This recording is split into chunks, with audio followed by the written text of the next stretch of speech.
Harta itu kan sifatnya tiga, kan? Yang dimakan, yang disimpan, kan? Yang disodakahkan, diinfakkan, sedekah. Ya. Yang dimakan, mohon maaf, pada akhirnya menjadi kotoran. Silahkan cek kalau tidak percaya. Baik sifatnya cairan ataupun yang padat, pada akhirnya kembali menjadi apa? Kotoran. Yang disimpan biasanya menjadi rebutan, ya, atau paling positif menjadi warisan. Silahkan kalau tidak percaya, Anda simpan-simpan, pada akhirnya Anda meninggal. Kalau bukan dunia meninggalkan Anda meninggalkan dunia duluan. Maka ini hanya akan menjadi perpindahan tangan. Baik itu bisa menjadi positif nilainya warisan, atau boleh jadi muncul kesan negatif untuk diperebutkan dengan cara yang tidak elegan. Yang terakhir yang disedekahkan ini yang sifatnya abadi, dan ini penunjuk sinyal takwa yang mendekatkan pada nilai-nilai kebaikan, kemuliaan, nilai-nilai ketentraman, nilai-nilai kedamaian, ya, dan berbagai keutamaan lainnya. Maka cek, jangan-jangan selama ini usaha untuk mendapatkan harta itu baru kesini mungkin, sehingga kadang diarahkan oleh Allah, kamu ini kok gimana, katanya pengen ke surga, ya kan? Katanya surganya pengen Firdaus, katanya pengen berjumpa dengan Rasulullah, tapi selama ini hidupnya cuma sampai di level 1 saja. Kok hartanya cuma bertransformasi di kotoran saja? Lantas apa bekal yang mau dibawa ke akhiratnya nanti? Untuk bekal surga yang didambakan itu? Hah? Karena itu penting melihat dengan iman. Kadang-kadang di titik ini ada beberapa petunjuk perubahan yang Allah sampaikan kepada kita. Tiba-tiba proyek misalnya kelihatan macet, jangan dilihat macetnya dulu, coba cek di rekeningnya mungkin, ya. Nih, masih belum tersalurkan, masih ada yang tercatat untuk bisa mendapatkan hasil manfaat. Untuk keluarga besar bisa dilihat, mungkin anak-anak sekolahnya belum baik, ya, belum dekat dengan Allah, pakaiannya belum bagus, ya, makanannya belum sempurna, atau Anda bagus tapi saudara-saudara ada yang teriak, ya, belum mendapat perhatian dan sebagainya. Cek dulu ini, tuh. Atau mungkin yang dikumpulkan baru sampai sini level kedua, tuh. Yang ini belum ada. Karena itu dalam setiap titian kehidupan ingat betul ini. Banyak ayat di Al-Quran memberikan jaminan kepada kita tentang seluruh ketercukupan dalam hidup. Even itu ujian yang kita hadapi. La yukallifullahu nafsan illa wus'aha. Quran surah kedua ayat 286. Allah tidak mungkin menguji seorang hamba di luar batas kemampuannya.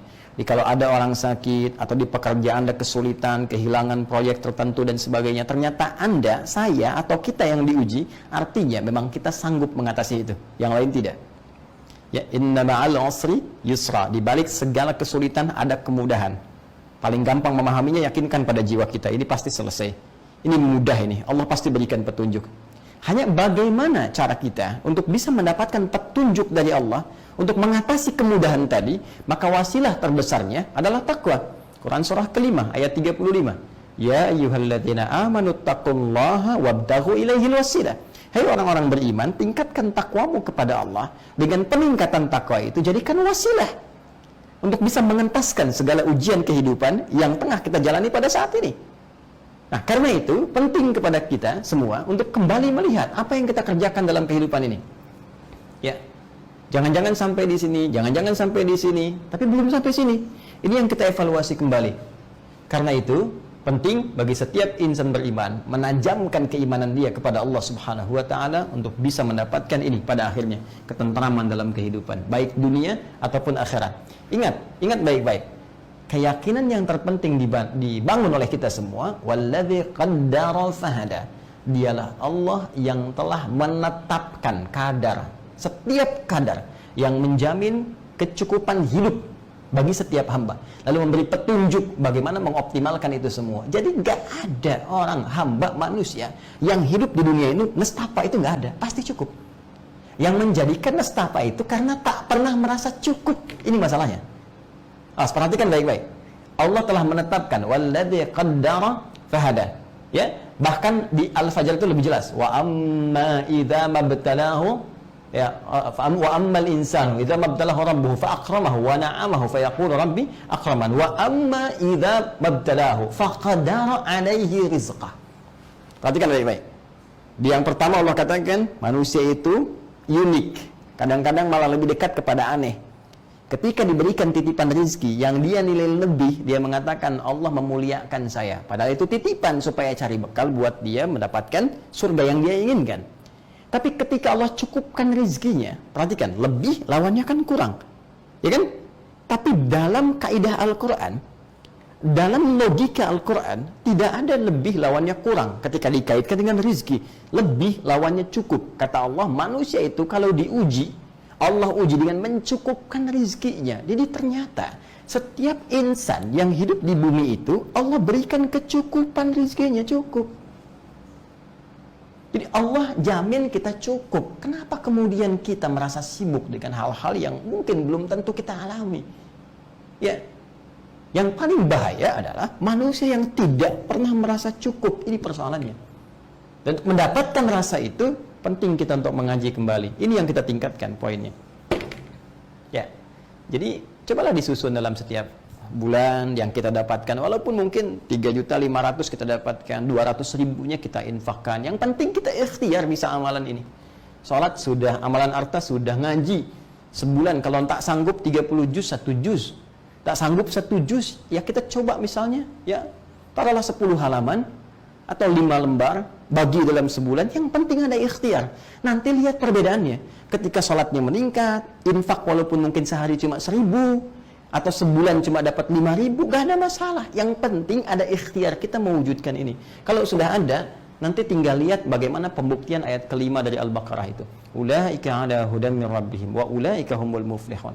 Allah akan berikan kedamaian, ketentraman. Nanti dibimbing, Allah bimbing kita untuk mendapatkan hal yang kita idam-idamkan itu. Kalau itu menjadi kebutuhan dunia dan akhirat kita. Nah, kalau belum sempat kita maksimalkan ini, maka wasilahnya cari teman dengan kualifikasi ini. Inilah yang kemarin saya tegaskan. Cari teman di kantor yang ngajak sholat, yang membimbing kita untuk bisa merencanakan kehidupan akhirat, bisa berbagi dengan baik, ngajak baca Quran, bikin komunitas, supaya dengan komunitas itu lebih dekat dengan Allah. Malam mengingatkan tahajud, siang bisa kita puasa, atau memperbanyak tilawah Al-Quran. Nanti silahkan, minimal yang pertama kali Allah anugerahkan kepada jiwa kita, itu kelapangan, sa'ah. Wa may yuhajir fi sabilillah yajid fil ardi muraghaman katsira wa sa'ah. Siapa yang berniat hijrah, hijrah itu pindah kepada segala yang Allah tentukan lebih baik. Rasul tunjukkan, bukan harus pindah tempat ya, boleh jadi tempatnya bagus, cuma cara kita beraktivitas di tempat itu yang kurang bagus. Ya, kemudian robah, perbaiki cara aktivitas kita, lihat bagaimana Allah membimbing kita, Nabi menjelaskan, para ulama mencontohkan.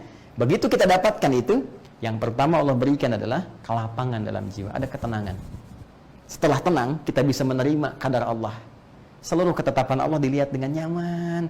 Pada akhirnya, kalau sudah pada titik itu, baru kemudian Allah turunkan karunia-karunia yang menjadi bekal akhirat kita. Mungkin bisa jadi limpahan dunia, karena kita sudah sanggup mengelolanya. Kasih Allah terkadang menjadikan Allah tidak memberi banyak kepada kita, karena boleh jadi kita belum tentu siap menjadikan itu sebagai bekal akhirat. Kalau cuma untuk bekal dunia, jangankan orang beriman, yang belum beriman pun lebih pakar di bidangnya.